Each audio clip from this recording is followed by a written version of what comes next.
Assalamualaikum warahmatullahi wabarakatuh. Jumpa lagi di channelnya Anak Singkong. Gimana untuk dulur-dulur semua ya? Semoga dalam keadaan sehat, lancar terus rezekinya, dimudahkan untuk segala urusannya. Oke, kali ini dulur-dulur semuanya kita ada video menarik. Ini video klarifikasinya Ustadz Aceng Mujib ya, terkait video beliau yang viral di mana beliau itu menghina gubernur ya, dengan kata-kata yang apa tuh, blow on, tolol dan sebagainya ya. Nah, di dalam klarifikasi beliau itu panjang banget. Di sana beliau mengutarakan bahwa beliau itu adalah korban dari video yang di-cut gitu, dipotong-potong seperti itu. Kita lihat video beliau yang sebelumnya dulu ya, sebelum lanjut ke video klarifikasi beliau. Kita lihat video. Ustadz Aceng dari Garut merasa menjadi korban atas potongan video yang utuh yang saat ini beredar di beberapa medsos. Kalau saya lihat itu bukan korban. Kita simak ya videonya. Goreng loba nu nanya, "Pang rasa acreng." Ai salir Pak Dedi kumaha si Bapak aing? Ya dari lihat di sini dilihatnya dari sosok mana, sisi mana gitu. Namanya orang apalagi gubernur kan akan kelihatan hebatnya, akan kelihatan on-nya, akan kelihatan apa saja akan kelihatan sudah muncul dari kebijakan-kebijakannya, pasti plus minus. Tapi menurut saya apapun keadaan gubernur kita, kasih kesempatan apa saja yang dilakukan, kasih kesempatan, silakan dia untuk mengekspresikan, untuk menjelajahi. Seperti jelema kakara kawin ulah waka ngatur pamajikan, cet perhatikan lah, ieu teh golongan tukang nyatu, golongan tukang dangdan, golongan tukang jebleh, golongan tukang gigi limringan. Baca heula, oh si ieu mah seeuceu ieu mah sakodak sakedik ameng, sakodak sakedik tuang, oh bakal jadi kudanil ieu mah ieu. Sakodak sakedik cerik. Baca dulu, nanti setelah terbaca penyakitnya apa, kekurangannya apa, itu tugas suami. Sekarang kan seperti Pak Gubernur beredar kemana-mana, sudah di framing Gubernur Jawa Barat musuh Islam, Gubernur Jawa Barat musuh pesantren. Dilihat dulu, cenah deui aya kabar bahwa ke pesantren mah tepati perhatian. Saya baca lebih-lebih misalnya kalau pesantren sok ancur karena politik disalahkan. Nah, lamun gubernur menyebutkan pesantren ancur karena politik salah, itu saya simpulkan gubernur tolol, itu saya simpulkan gubernur blow on, itu saya gambarkan gubernur kurang ajar. Saya ngomong seperti ini tanggung jawab aing jenggelutna, lain ukur hanya sebatas miwir ngomong di bibir. Bagaimana kiai mau lepas dari politik? Harus tahu. Maka di sini betul-betul kita pegang dan harus dihayati, dirasakan apa yang disampaikan oleh baginda Rasulullah Shallallahu Alaihi Wasallam. Oke, kita pause dulu untuk videonya. Nah, kalau kita lihat, walaupun tidak dipotong ya untuk videonya, beliau tetap menggunakan kata-kata kasarnya itu kan kepada gubernur. Gubernur walaupun tidak kepada gubernur tertentu ya, ini untuk semua gubernur yang kalau katanya gubernur tersebut menyalakan untuk pesantren misalnya, itu terlibat langsung ke politik, itu gubernur tolol katanya, seperti itu ya. Memang beliau tidak secara langsung menyebut gubernur Jawa Barat seperti itu ya. Akan tetapi sangat disayangkan ya untuk sekelas Ustadz Aceng Mujib ya, yang tentu jamaahnya udah banyak. Seorang ulama itu ataupun seorang ustadz itu adalah panutan, contoh untuk ya jamaahnya, terutama ya untuk kita semua masyarakat tentunya. Dimana sangat disayangkan sekali untuk kata-kata seperti tolol, blow on, ataupun kata-kata yang kasar lah ya, yang sejenisnya, goblok dan sejenisnya, itu sangat sekali disayangkan ya. Itu bukan contoh yang baik dan seharusnya tidak keluar ya dari mulut seorang ustadz, seorang tokoh ataupun ya siapa saja, public figure dan yang lainnya ya, seperti itu. Oke, sekarang kita lihat klarifikasi beliau ya, yang panjang lebar tuh. Kita saksikan. Ini full ya klarifikasi beliau. Video yang viral hari ini, sesungguhnya apa yang terjadi sekarang? Assalamualaikum warahmatullahi wabarakatuh. Waalaikumsalam warahmatullahi wabarakatuh. Terima kasih kepada sahabat wartawan yang hari ini adalah bertanya terkait video yang lagi viral di TikTok, di Facebook, dengan media sosial lainnya. Sehingga kesempatan ini saya bisa memberikan penjelasan. Sesungguhnya viralnya video itu adalah menurut saya korban potongan video yang utuh.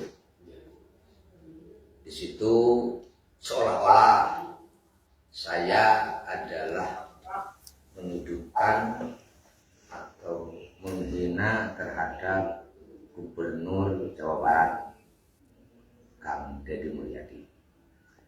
Padahal kalau membaca dan melihat isi video yang seutuhnya, insya Allah masyarakat tidak akan memberikan komentar atau penilaian yang semiring ini yang menjadikan heboh atau viral di mana-mana.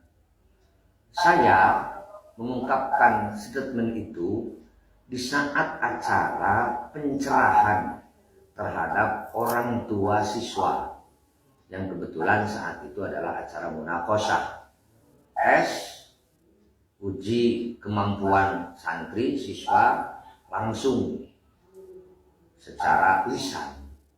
Saat itu saya memberikan motivasi kepada para santri, kita harus berupaya maksimal menjadi muslim muslimah yang baik, yang islami, yang qurani, yang sikap dan perilakunya walaupun sangat sulit.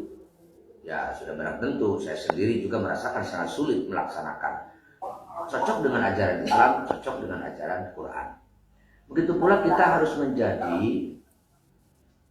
masyarakat yang baik di dalam kehidupan berbangsa dan bernegara. Bahwa ulama kita, guru-guru kita, leluhur-leluhur kita betul-betul menjadi pejuang yang ingin menyelamatkan umat, ingin membawa umat ke depan itu adalah betul-betul bisa melaksanakan tugas sebagaimana mestinya. Sehingga konsentrasi ulama bukan hanya agama. Apa yang disebutkan berkali-kali saya di setiap daerah, tugas ulama itu satu himayatuddin, menjaga agama. Yang kedua himayatud daulah, menjaga negara. Yang ketiga himayatul ummah, menjaga umat. Artinya bagaimana umat itu bisa tenang, ya harus punya negara. Bagaimana negara itu adalah bisa berjalan dengan baik, maka harus diurus bersama. Maka ulama ketika ingin menyelamatkan umat, yang mengurus negara. Ngurus negara berarti ngurus agama. Membela negara berarti membela agama. Merusak negara berarti merusak agama. Hancur negara berarti hancur agama. Maka di situ kita tekankan santri harus berperan aktif membantu pemerintah dalam ngurus negara. Terlepas ya ada yang mewakili sebagai politik praktis, ada juga yang tidak. Artinya bahwa ulama itu berpolitik. Bahwa saya sampaikan tadi nuhwa asyas, agama itu adalah politik. Artinya strategi atau cara bagaimana menjalankan tugas agama itu agar bisa berjalan dengan baik. Lebih-lebih kita menjelaskan tentang sejarah. Contoh di Indonesia, ulama itu adalah berperan aktif. Ulama itu adalah tugasnya sangat hebat terkait membangun negara. Berupaya bagaimana untuk memerdekakan negara. Kalaupun ada beberapa aktivis organisasi seperti ada Muhammadiyah, ada SI, ada NU, itu semuanya adalah tidak tinggal diam. Bagaimana di saat penjajah negara kita segera merdeka. Itu kan terkait ngurus negara atau sesuatu hal yang berurusan dengan politik. Kemudian di saat negara sekarang mereka diganggu, ulama berperan aktif. Sampai akhirnya sekutu yang Inggris dengan Belanda bersatu ingin menjajah kembali Indonesia. Lalu saat itu adalah Pak Soekarno cukup kebingungan harus apa yang dilakukan karena itu kekuatan besar. Maka datang kepada ulama. Salah satunya adalah Mbah Hasyim Asy'ari, Hadratus Syekh Hasyim Asy'ari itu adalah diminta pendapat lalu harus bagaimana, apa yang harus dilakukan. Itu peran ulama. Sampai 20.000 kiai santri wafat, meninggal di saat membela negara. Artinya saya memberikan pencerahan generasi muda untuk menjelang Indonesia emas tidak boleh ketinggalan, tidak boleh kalah bersaing dengan generasi muda yang lain. Saya tekankan, hari ini santri harus memiliki empat kekuatan intelektual, kekuatan spiritual, kekuatan moral, dan kekuatan profesional. Sehingga semua kekuatan itu adalah kita kerahkan untuk berjuang membela agama dan membela negara. Sehingga mudah-mudahan yang hari ini adalah dipercaya sampai kapanpun, kalau menurut saya, pemerintah itu adalah sadar bahwa nggak bisa membangun Indonesia, nggak bisa menjadikan Indonesia adalah menjadi negara emas ketika hasil perjuangan leluhur kita nggak Kita simak dulu ya kita untuk lanjutkan. semuanya. Kita tinggalkan konsep-konsep ulama terdahulu karena kita pintar, karena kita hebat. Karena Menurut aku beliau sih, saya katakan itu adalah nggak bisa. Saya mengutip saat itu adalah apa yang disampaikan oleh Imam Malik, klarifikasinya terlalu ini ya. Nggak bisa kita menembus kepada kejayaan perjuangan negara kita manakala kita tidak menghiraukan Inti klarifikasinya sih belum. harapan, keinginan leluhur-leluhur kita. Apa maunya? Beliau belum mengklarifikasi tentang pernyataannya. dalam keadilan, adil dan kemakmuran dan mendapatkan Ini malah Allah ceramahan. Subhanahu wa Ta'ala.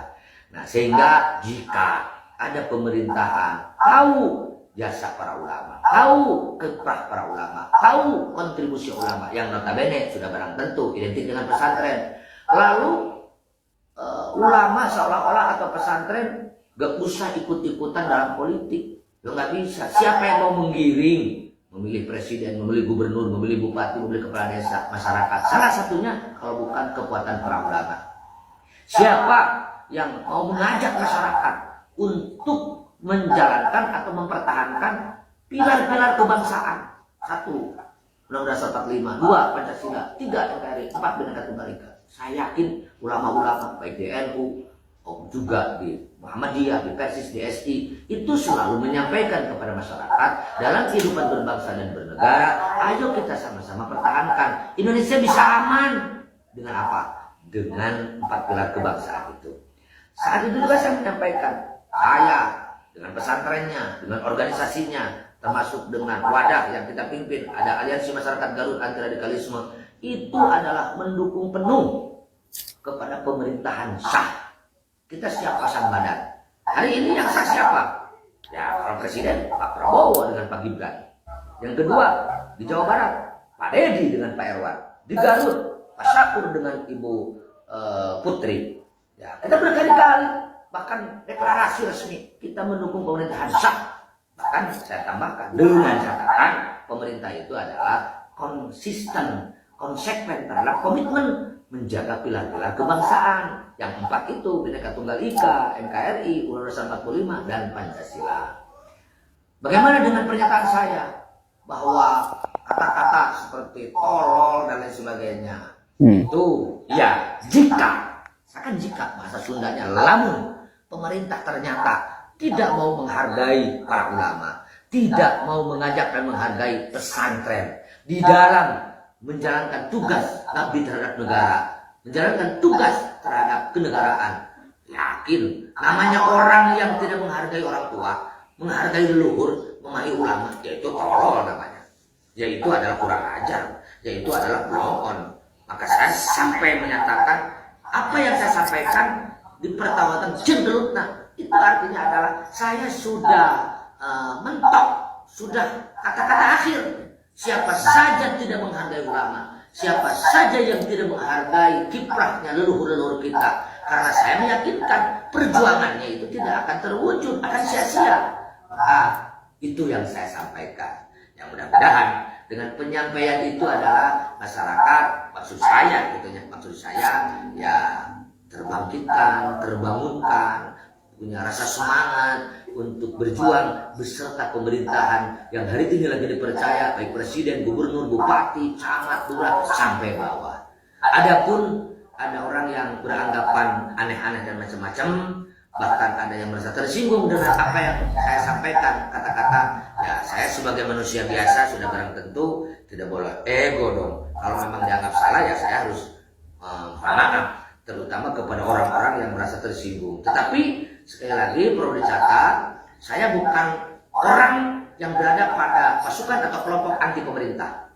Kita berkali-kali deklarasi mendukung pemerintahan yang sah. Yang kedua harus dicatat, saya bukan orang yang tidak mendukung terhadap program gubernur yang hari ini adalah lagi menjalankan tugas di Jawa Barat, Pak Dedi. Saya sampaikan di video itu, terlepas ada pro kontra terkait Barat TNI, saya setuju, saya mendukung. Masalahnya apa? Saya tahu persis banyak orang tua stres, orang tua yang bingung harus diapakan dengan anak saya. Masa harus dibuang ke laut, dimasukkan pesantren, lari, kabur, diurus di rumah, kalau mengancam, mau membunuh kepada orang tua. Klarifikasi beliau melebar ya kemana-mana. Ya, orang ada kekhawatiran dengan adanya Barat TNI nanti malah dibina, dididik dengan kekerasan, malah pulang dari situ maunya gelut dan sebagainya. Nah, itu hal biasa. Tetapi menurut saya itu adalah satu terobosan positif dalam konteks penyelesaian permasalahan yang hari ini sudah dianggap kompleks, terutama generasi muda. Saya sepakat, kalau tidak konsentrasi dengan bagaimana nasib generasi muda, saya yakin Pak Dedi, Pak Prabowo, atau Bupati, ini rasanya untuk menembus Indonesia emas adalah susah. Sebab pendapat saya, jika Indonesia ingin bersaing dengan negara yang lain, ya generasi muda harus siap bersaing dengan generasi-generasi muda yang lain. Itu barangkali. Itu ya klarifikasi dari beliau Ustadz Aceh Mujib terkait video yang sudah viral ya, seperti itu. Gimana nih menurut kalian untuk klarifikasi beliau ya? Silakan komen di kolom komentar ya. Assalamualaikum warahmatullahi wabarakatuh.